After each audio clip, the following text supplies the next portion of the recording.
Reading by Greg Marguerite. The Happy Unfortunate by Robert Silverberg.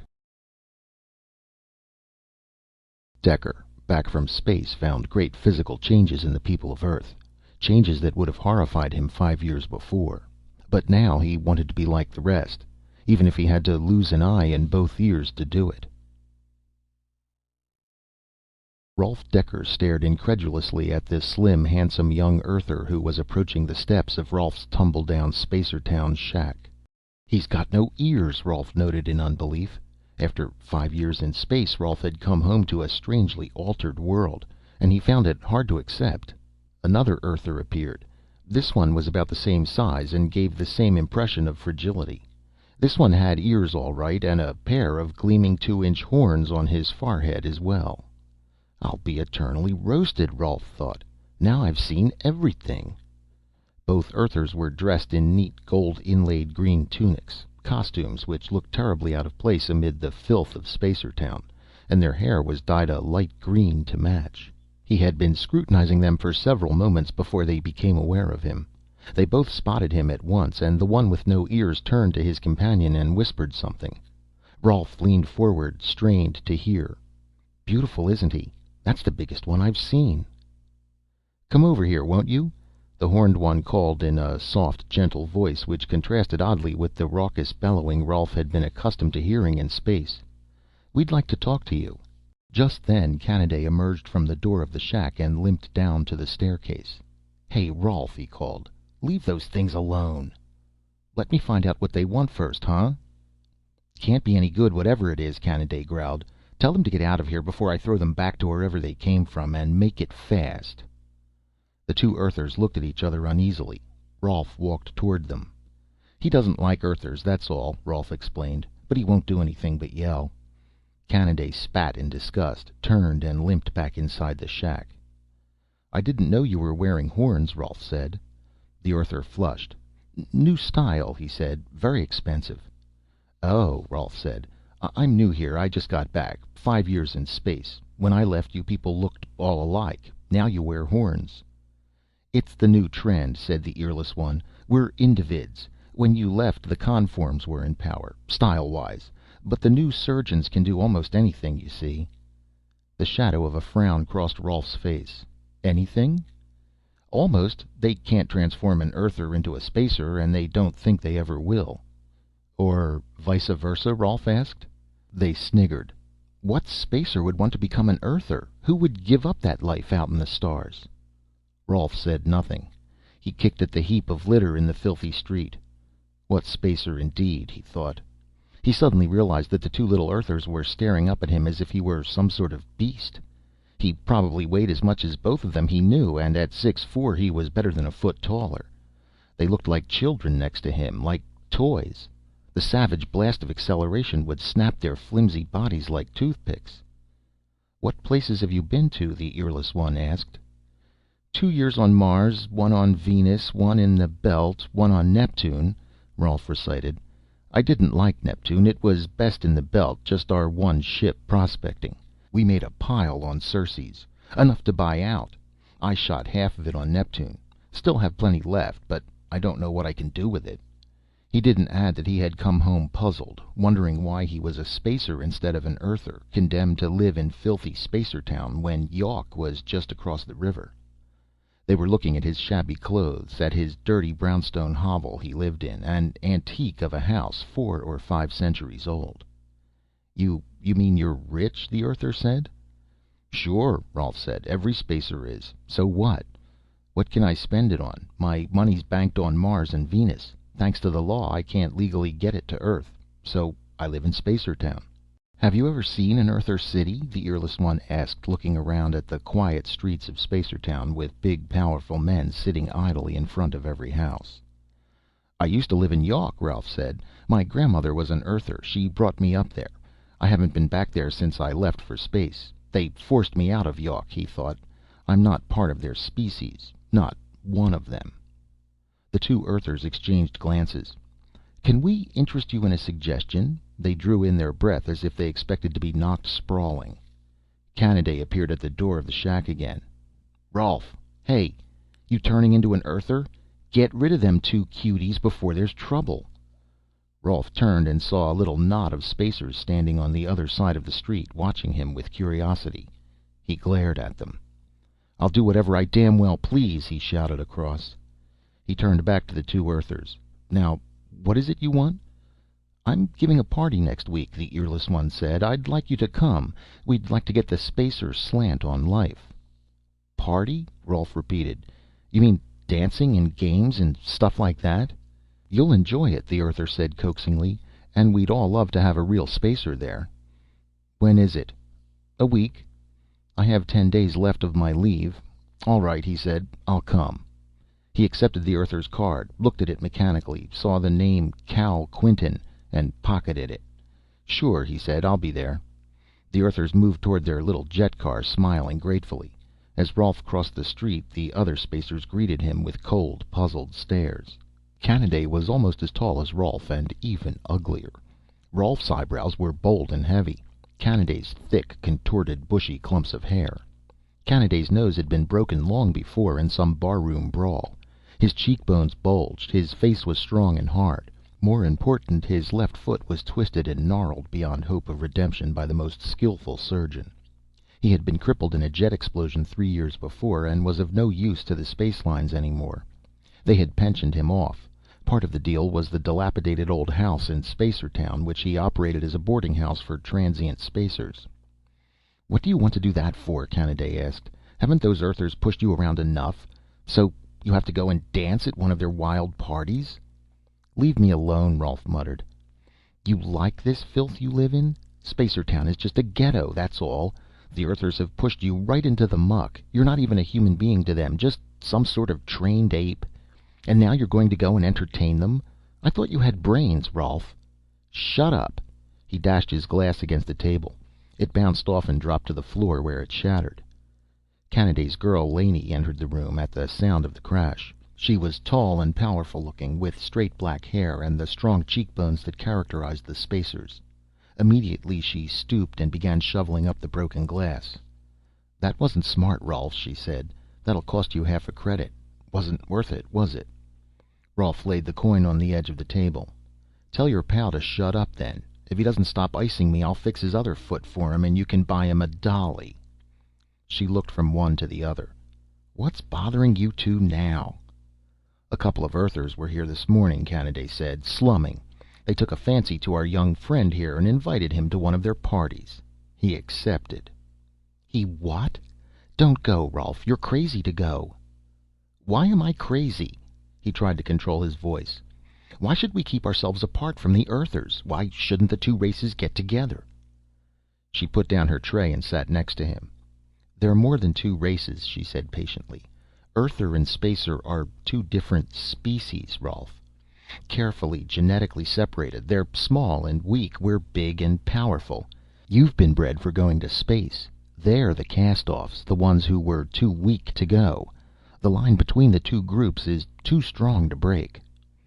"And they treat us like dirt, like animals," Kanaday said.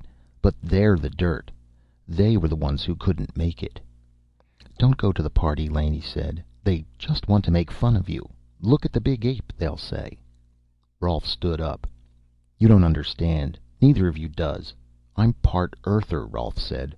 "My grandmother on my mother's side. She raised me as an Earther. She wanted me to be an Earther. But I kept getting bigger and uglier all the time. She took me to the plastic surgeon once, figuring he could make me look like an Earther. He was a little man. I don't know what he looked like to start with, but some other surgeon had made him clean cut and straight nosed and thin lipped like all the other Earthers. I was bigger than he was, twice as big, and I was only 15. He looked at me and felt my bones and measured me. Healthy little ape. Those were the words he used. He told my grandmother I'd get bigger and bigger, that no amount of surgery could make me small and handsome, that I was fit only for space and didn't belong in Yawk. So I left for space the next morning." "I see," Laney said quietly. "I didn't say goodbye. I just left. There was no place for me in Yawk. I couldn't pass myself off as an Earther anymore. But I'd like to go back and see what the old life was like, now that I know what it's like to be on the other side for a while." "It'll hurt when you find out, Rolf." "I'll take that chance, but I want to go. Maybe my grandmother will be there. The surgeons made her young and pretty again every few years. She looked like my sister when I left." Laney nodded her head. "There's no point arguing with him, Kennedy. He has to go back there and find out, so let him alone." Rolf smiled. "Thanks for understanding." He took out Quentin's card and turned it over and over in his hand. Rolf went to Yawk on foot, dressed in his best clothes, with his face as clean as it had been in some years.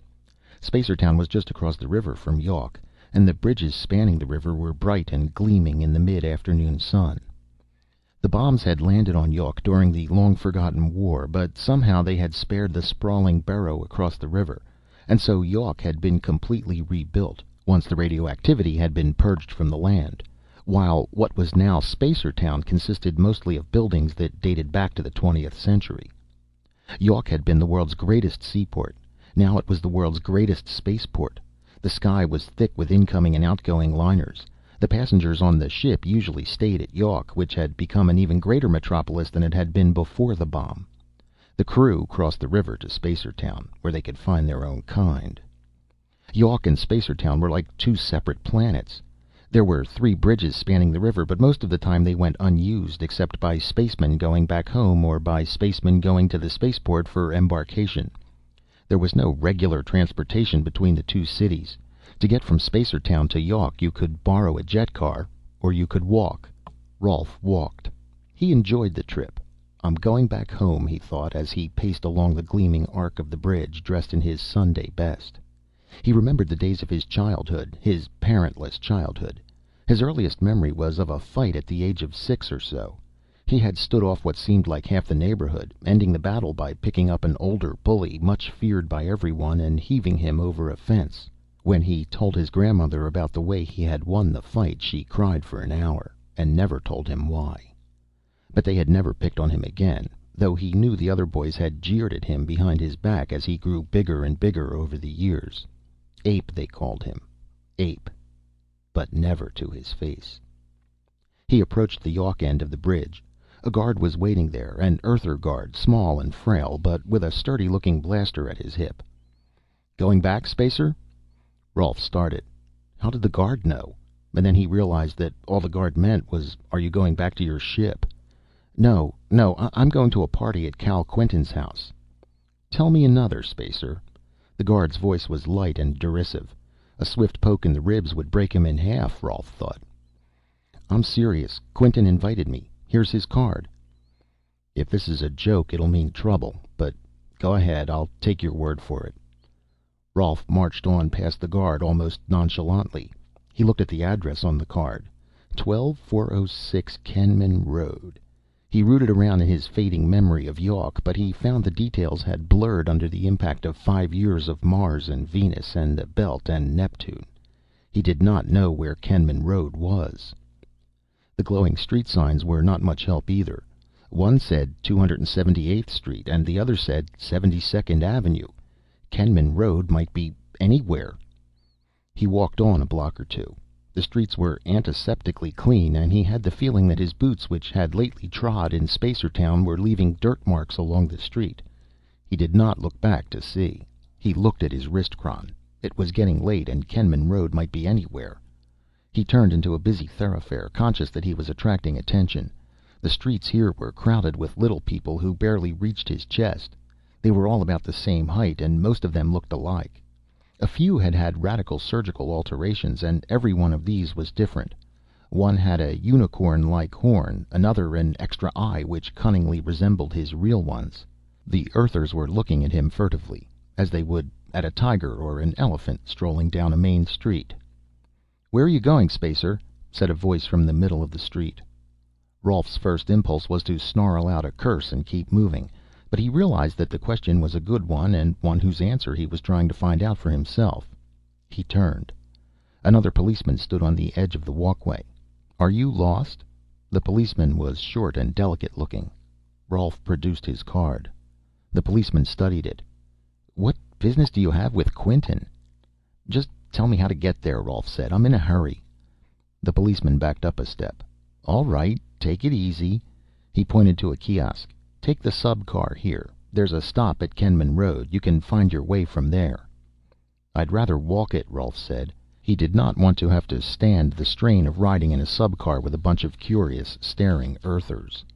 "Fine with me," the policeman said. "It's about 200 blocks to the north. Got a good pair of legs?" "Never mind," Rolf said. "I'll take the subcar." Kenman Road was a quiet little street in an expensive looking end of York. 12406 was a towering building which completely overshadowed everything else on the street. As Rolf entered the door, a perfumed little Earther with a flashing diamond where his left eye should have been and a skin stained bright purple appeared from nowhere. "We've been waiting for you. Come on. Cal will be delighted that you're here." The elevator zoomed up so quickly that Rolf thought for a moment that he was back in space. But it stopped suddenly at the 62nd floor, and as the door swung open, the sounds of wild revelry drifted down the hall. Rolf had a brief moment of doubt when he pictured Laney and Kanaday at this very moment, playing cards in their moldering hovel while he walked down this plastiline corridor back into a world he had left behind. Quinton came out into the hall to greet him. Rolf recognized him by the missing ears. His skin was now a subdued blue to go with his orange robe. "I'm so glad you came," the little Earther bubbled. "Come on in and I'll introduce you to everyone." The door opened photoelectrically as they approached. Quinton seized him by the hand and dragged him in. There was the sound of laughter and of shouting. As he entered, it all stopped, suddenly, as if it had been shut off. Rolf stared at them quizzically from under his lowering brows, and they looked at him with ill-concealed curiosity. They seemed divided into two groups. Clustered at one end of the long hall was a group of Earthers who seemed completely identical, all with the same features, looking like so many dolls in a row. These were the Earthers he remembered, the ones whom the plastic surgeons had hacked at and hewn until they all conformed to the prevailing concept of beauty. Then at the other end was a different group. They were all different. Some had glittering jewels set in their foreheads, others had no lips, no hair, extra eyes, 3 nostrils. They were a weird and frightening group, highest product of the plastic surgeon's art. Both groups were staring silently at Rolf. "Friends, this is Rolf Dekker," Rolf said after a pause. He had almost forgotten his own last name. "Rolf Dekker, just back from outer space. I've invited him to join us tonight. I think you'll enjoy meeting him." The stony silence slowly dissolved into murmurs of polite conversation as the partygoers adjusted to the presence of the newcomer. They seemed to be discussing the matter earnestly among themselves, as if Quinton had done something unheard of by bringing a spacer into an Earther party. A tall girl with blonde hair drifted up to him. "Ah, Jonee," Quinton said. He turned to Rolf. "This is Jonee. She asked to be your companion at the party. She's very interested in space and things connected with it." Things connected with it, Rolf thought, meaning me. He looked at her. She was as tall an Earther as he had yet seen, and probably suffered for it when there were no spacers around. Furthermore, he suspected her height was accentuated for the evening by special shoes.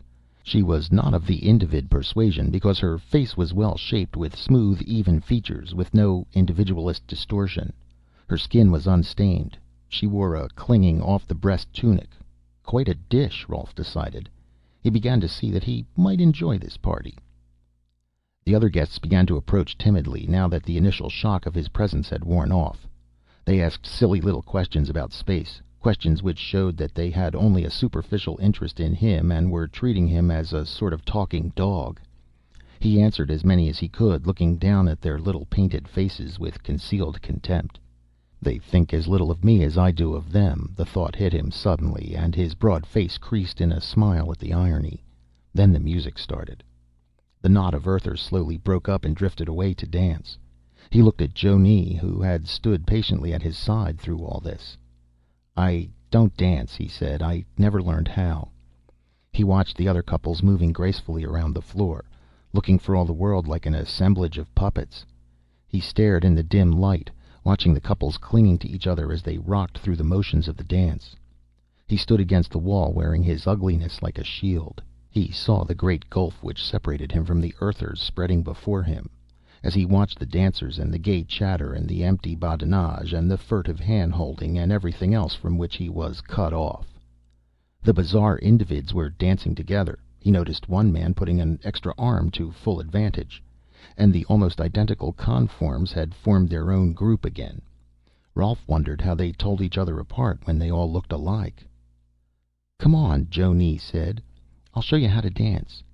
He turned to look at her with her glossy blonde hair and even features. She smiled prettily, revealing white teeth. Probably newly purchased, Rolf wondered. "Actually, I do know how to dance," Rolf said, "but I do it so badly."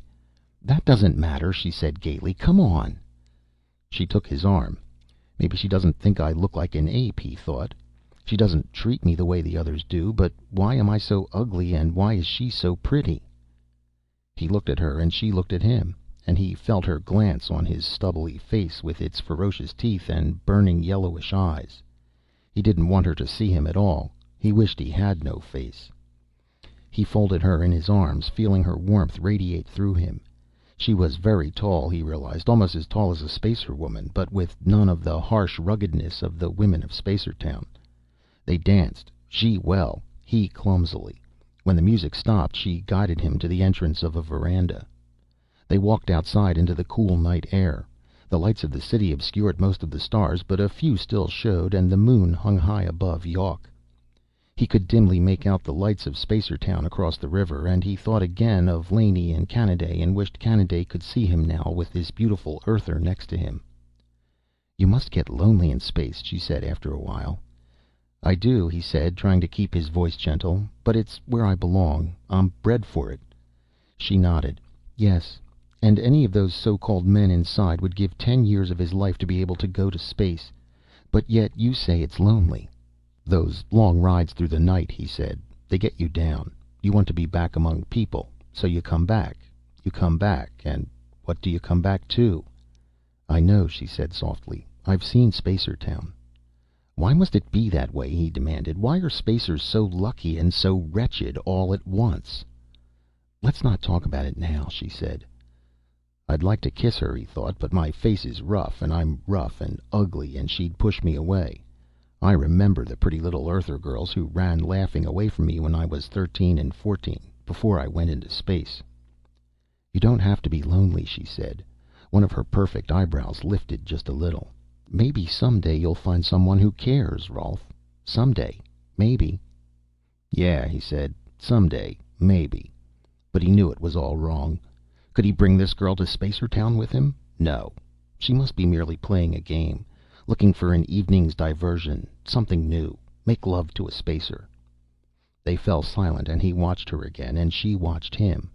He heard her breath rising and falling evenly, not at all like his own thick gasps. After a while he stepped close to her, put his arm around her, tilted her head into the crook of his elbow, bent, and kissed her. As he did it he saw he was botching it, just like everything else. He had come too close, and his heavy boot was pressing on the tip of her shoe, and he had not quite landed square on her lips, but still, he was close to her.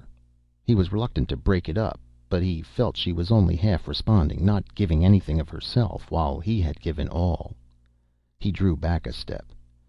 She did not have time to hide the expression of distaste that involuntarily crossed her face. He watched the expression on her face as she realized the kiss was over. He watched her silently. "Someday, maybe," he said. She stared at him, not hiding the fear that was starting to grow on her face.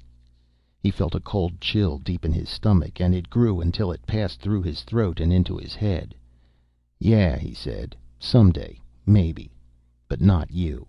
Not anyone who's just playing games. That's all. You want something to tell your friends about. That's why you volunteered for tonight's assignment. It's all you can do to keep from laughing at me, but you're sticking to it. I don't want any of it. Hear me? Get away." She stepped back a pace. "You ugly, clumsy clown. You ape." Tears began to spoil the flawless mask of her face. Blinded with anger, he grabbed roughly for her arm, but she broke away and dashed back inside. She was trying to collect me, he thought. Her hobby. Interesting dates. She wanted to add me to her collection. An experience. Calmly, he walked to the end of the veranda and stared off into the night, choking his rage. He watched the moon making its dead ride across the sky, and stared at the sprinkling of stars. The night was empty and cold, he thought finally, but not more so than I. He turned and looked back through the half-opened window. He saw a girl who looked almost like her, but was not tall enough and wore a different dress. Then he spotted her. She was dancing with one of the conforms, a frail-looking man a few inches shorter than she, with regular, handsome features. She laughed at some sly joke, and he laughed with her. Rolf watched the moon for a moment more, thinking of Laney's warning. They just want to make fun of you. Look at the big ape, they'll say. He knew he had to get out of there immediately. He was a spacer, and they were Earthers, and he scorned them for being contemptuous little dolls, and they laughed at him for being a hulking ape. He was not a member of their species. He was not part of their world. He went inside. Cal Quinton came rushing up to him. "I'm going," Rolf said. "What? You don't mean that," the little man said. "Why, the party's scarcely gotten underway, and there are dozens of people who want to meet you, and you'll miss the big show if you don't stay." "I've already seen the big show," Rolf told him. "I want out. Now." "You can't leave now," Quinton said. Rolf thought he saw tears in the corners of the little man's eyes. "Please don't leave. I've told everyone you'd be here. You'll disgrace me." "What do I care? Let me out of here." Rolf started to move toward the door. Quinton attempted to push him back. "Just a minute, Rolf. Please." "I have to get out," he said. He knocked Quinton out of his way with a backhand swipe of his arm and dashed down the hall, frantically looking for the elevator. Laney and Kanaday were sitting up waiting for him when he got back early in the morning. He slung himself into a pneumo chair and unsealed his boots, releasing his cramped, tired feet. "Well?" Laney asked. "How was the party?" "You have fun among the Earthers, Rolf?" He said nothing. "It couldn't have been that bad," Laney said. Rolf looked up at her. "I'm leaving space. I'm going to go to a surgeon and have him turn me into an Earther. I hate this filthy life." "He's drunk," Kanaday said. "No, I'm not drunk," Rolf retorted. "I don't want to be an ape anymore." "Is that what you are? If you're an ape, what are they to you? Monkeys?" Kanaday laughed harshly. "Are they really so wonderful?" Laney asked. "Does the life appeal to you so much that you'd give up space for it? Do you admire the Earthers so much?" She's got me, Rolf thought. I hate Spacertown, but will I like Yawk any better? Do I really want to become one of those little puppets? But there's nothing left in space for me. At least the Earthers are happy. I wish she wouldn't look at me that way. "Leave me alone," he snarled. "I'll do whatever I want to do." Laney was staring at him, trying to poke behind his mask of anger. He looked at her wide shoulders, her muscular frame, her unbeautiful hair and rugged face, and compared it with Joni's clinging grace, her flowing gold hair. He picked up his boots and stumped up to bed.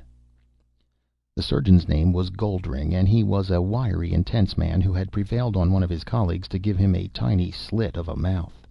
He sat behind a shining plastiline desk, waiting patiently until Rolf finished talking. "It can't be done," he said at last. "Plastic surgeons can do almost anything, but I can't turn you into an Earther. It's not just a matter of chopping 8 or 10 inches out of your legs. I'd have to alter your entire bone structure, or you'd be a hideous, misproportioned monstrosity. And it can't be done. I can't build you a whole new body from scratch, and if I could do it, you wouldn't be able to afford it." Rolf stamped his foot impatiently. "You're the third surgeon who's given me the same line. What is this, a conspiracy? I see what you can do. If you can graft a third arm onto somebody, you can turn me into an Earther." "Please, Mr. Dekker, I've told you I can't. But I don't understand why you want such a change. Hardly a week goes by without some Yawk boy coming to me and asking to be turned into a spacer, and I have to refuse him for the same reasons I'm refusing you. That's the usual course of events, the romantic Earther boy wanting to go to space and not being able to." An idea hit Rolf. "Was one of them Cal Quinton?" Sorry, Mr. Dekker, I just can't divulge any such information." Rolf shot his arm across the desk and grasped the surgeon by the throat. "Answer me." "Yes," the surgeon gasped. "Quinton asked me for such an operation. Almost everyone wants one." "And you can't do it?" Rolf asked. "Of course not. I've told you the amount of work needed to turn Earther into spacer, or spacer into Earther, is inconceivable. It'll never be done." "I guess that's definite then," Rolf said, slumping a little in disappointment. "But there's nothing to prevent you from giving me a new face, from taking away this face and replacing it with something people can look at without shuddering." "I don't understand you, Mr. Dekker," the surgeon said. "I know that.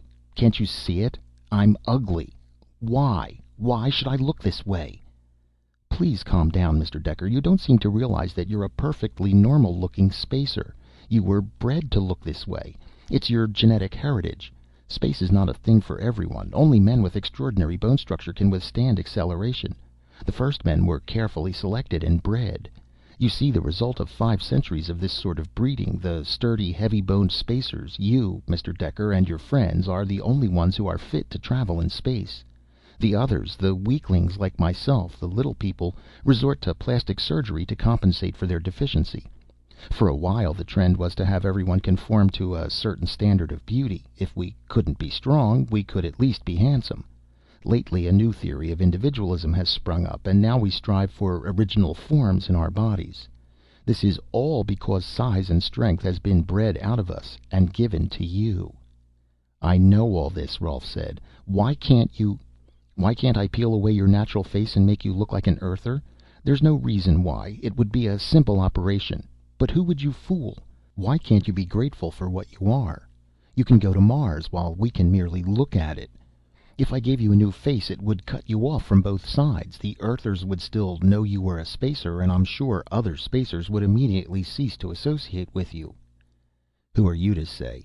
You're not supposed to pass judgment on whether an operation should be performed, or you wouldn't pull out people's eyes and stick diamonds in." "It's not that, Mr. Decker." The surgeon folded and unfolded his hands in impatience. "You must realize that you are what you are.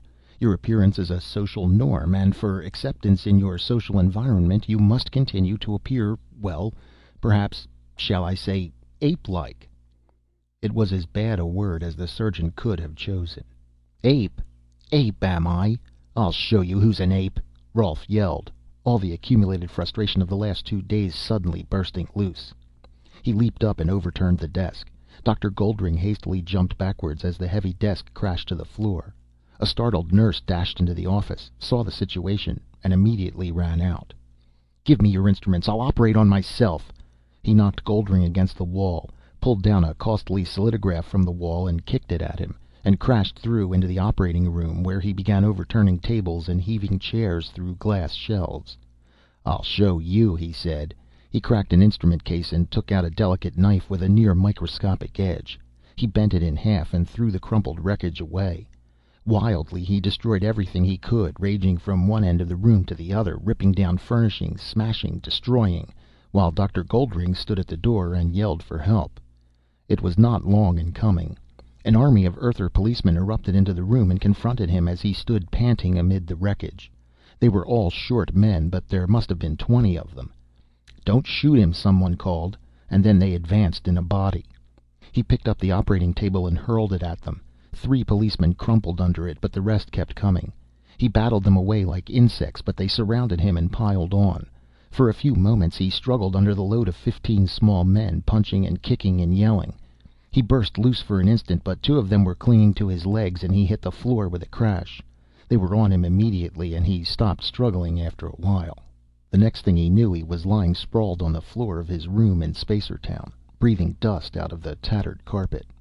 He was quite a mass of cuts and bruises, and he knew that they must have given him quite a going over. He was sore from head to foot. So they hadn't arrested him. No, of course not. No more than they would arrest any wild animal who went berserk. They had just dumped him back in the jungle. He tried to get up, but couldn't make it. Quite a going over it must have been. Nothing seemed broken, but everything was slightly bent. "Satisfied now?" said a voice from somewhere. It was a pleasant sound to hear a voice, and he let the mere noise of it soak into his mind. "Now that you've proved to everyone that you really are just an ape." He twisted his neck around, slowly, because his neck was stiff and sore. Laney was sitting on the edge of his bed, with 2 suitcases next to her. "It really wasn't necessary to run wild there," she said. "The Earthers all knew you were just an animal anyway. You didn't have to prove it so violently." "Okay, Laney, quit it." "If you want me to. I just wanted to make sure you knew what had happened. A gang of Earther cops brought you back a while ago and dumped you here. They told me the story." "Leave me alone."